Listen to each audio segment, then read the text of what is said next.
Recently বুম্বাদা যে কটা মানে এই কয়েক বছরে বুম্বাদা যে কটা ছবি করেছে তার মধ্যে কিন্তু একটি বড় ছবির নাম হচ্ছে দেবী চৌধুরানী। বাংলা সিনেমার আমি মনে করি বাংলা সিনেমার খাদানের পরে এখনও পর্যন্ত যে কটা বাংলা ছবি অ্যানাউন্সমেন্ট হয়েছে, খাদানের পরে তারপরে যদি সব থাকতে বড় যদি কোনো ছবি থাকে সেইটা কিন্তু দেবী চৌধুরানী, যেটা 2025 সালে মুক্তি পাবে। এবং আমরা এটাও জানি যে এই ছবিটা কিন্তু একটি প্যান ইন্ডিয়া ছবি হতে চলেছে। তবে এই যে ছবিটা আজকে যে বিষয়টার উপরে আজকে আলোচনা করব এবং আপনারা শুনতে পাবেন সেইটা হচ্ছে যে দেবী চৌধুরানীকে যদি চালাতে হয়, যদি ধামাকাভাবে যদি বক্স অফিস কালেকশন আনতে হবে, তাহলে তাকে কিন্তু আলাদা একটা প্রসেসে কিন্তু তাদেরকে চলতে হবে। আমার এই যেটা মনে হয় সেটা আপনাদের সঙ্গে শেয়ার করব। যদি ঠিক বলে থাকি তাহলে অবশ্যই পাশে থাকবেন, আর যদি ভুল বলে থাকি তাহলে গালাগালি করবেন।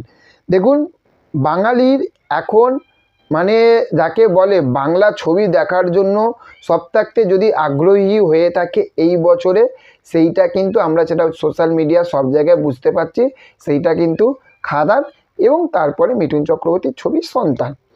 তো এই যে খাদান যে লেভেলে এই যে ছবিটা দর্শক এতটা কেন পছন্দ করছে, তার কারণ যে লেভেলে হাটকে এই লেভেলে একদম গ্রাউন্ড থাকতে আকাশ অবধি, মানে যাকে বলে ঠিক আছে, মানে যাকে বলে না যে জুতো সেলাই থেকে চণ্ডীপাঠ, এই রকম লেভেলের কিন্তু আগুন লেভেল কিন্তু প্রমোশন করছে।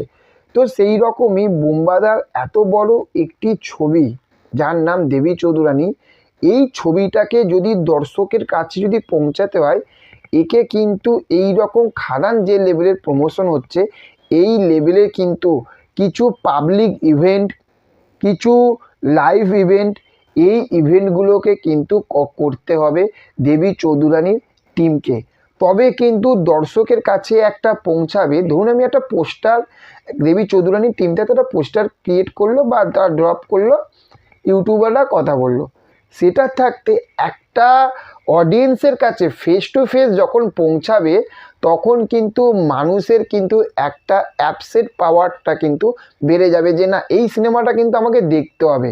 যখন কিছু ঝলক লাইভ, তখন যারা দেখুন ধরুন বুম্বাদাকে লাইভ দেখছে বা শ্রাবন্তীকে লাইভ দেখছে বা দেবী চৌধুরানীর কিছু পোস্টার বা কিছু গান বা কিছু টিজার, কিছু প্রি টিজার যখন লঞ্চ করবে না, তখন না দর্শকের একটা হৃদয়ে টাচ করবে। কারণ দেবী চৌধুরানী কিন্তু একটা নস্টালজিয়া কিন্তু ফিল করবে, যেটা আমরা গল্পে পড়েছি। যারা সিনেমা মানে যারা সিরিয়াল দেখেন, স্টার জলসা থেকে এক বছর হয়ে গেল মনে হয়, দেবী চৌধুরানী বলে একটা সিরিয়াল হতো। আমি সেই সময় সেই সিরিয়ালটা, আমি সিরিয়াল অত দেখি না সত্যি কথা বলতে, কারণ সত্যি কথা আমার সিরিয়ালটা অতটা মাথায় ঢোকে না, সত্যি কথা বলছি। কারণ আমার অতটা, কারণ আমি ওটার প্রতি আমার ইন্টারেস্ট নেই। ভালো মা দেখে, বাবা দেখে, এরা দেখে। তো মোটামুটি সেই সময় আমি দেবী চৌধুরানী এই সিরিয়ালটা আমি দেখতাম। আমার এই গল্পটা কিন্তু বেশ একটা ভালো লাগে।